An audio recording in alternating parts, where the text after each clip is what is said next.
The recent promotion of vitamin A as a treatment for measles by Robert F. Kennedy Jr. has raised significant concerns among medical professionals and health experts. While vitamin A has a role in treating severe cases of measles, particularly in children with deficiencies, its use as a general remedy, especially in high doses, is fraught with risks. The potential for vitamin A toxicity can be extremely harmful, with both acute and chronic side effects that can lead to severe health complications, including damage to vital organs and even birth defects. The Centers for Disease Control and Prevention (CDC) has recommended vitamin A supplementation in cases of severe measles, but this is specifically for children who are already infected and at risk of complications. It is important to note that this recommendation is a short-term medical intervention, not a preventive measure, and should only be administered under the careful supervision of a healthcare professional.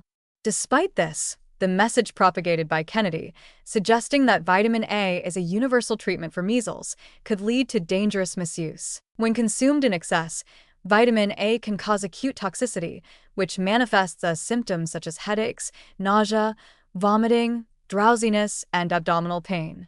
In more severe cases, it can lead to increased intracranial pressure, a condition that may result in brain damage or other life-threatening complications. Chronic vitamin A toxicity, on the other hand, can cause long-term damage, including liver issues, changes to skin, hair, and nails, as well as birth defects in pregnant women. These are not trivial concerns, and the risk of such severe outcomes makes the self-prescription of high-dose vitamin A a potentially catastrophic decision. The danger becomes even more pronounced when we consider that vitamin A toxicity is not something typically seen in the U.S. population. Deficiencies in this vitamin are rare, and for most people, excessive vitamin A intake, particularly through supplements, can be harmful rather than beneficial. While vitamin A may play a role in treating measles in certain patients with deficiencies, it should never be considered a blanket solution, especially for individuals who are otherwise healthy. High doses of this vitamin, as Kennedy has suggested, can cause far more harm than good. Moreover, Kennedy's portrayal of measles as a common, benign disease is misleading and reckless. Measles, once declared eliminated in the U.S. in 2000, is making a concerning comeback, particularly among unvaccinated populations. The CDC reports that most recent cases are in unvaccinated individuals, and the disease is spreading through localized outbreaks.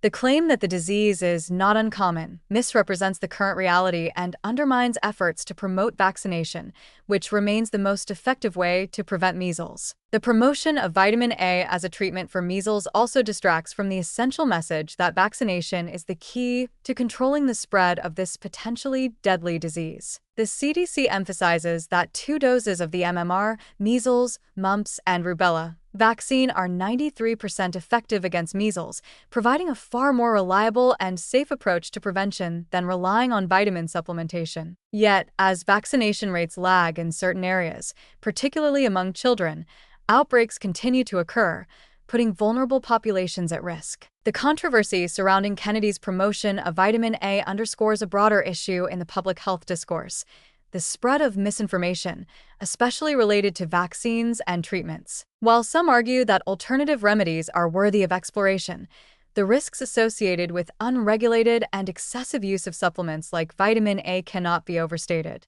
The evidence supporting their benefits is limited, and in some cases, the dangers they pose are well documented. The appropriate use of vitamin A should be guided by healthcare professionals, and it should never replace the proven effectiveness of vaccines. In conclusion, while vitamin A may have a role in treating certain measles cases, its use must be approached with caution, particularly in the face of the risks associated with toxicity. Kennedy's promotion of vitamin A as a treatment for measles may have well-intentioned roots, but it could lead to dangerous consequences if not properly understood and implemented. The best way to protect against measles remains vaccination, and any treatment approach, whether involving vitamin A or otherwise, should always be based on sound medical advice from a qualified healthcare provider. Misleading information and the promotion of unverified treatments not only jeopardize individual health, but also put entire communities at risk.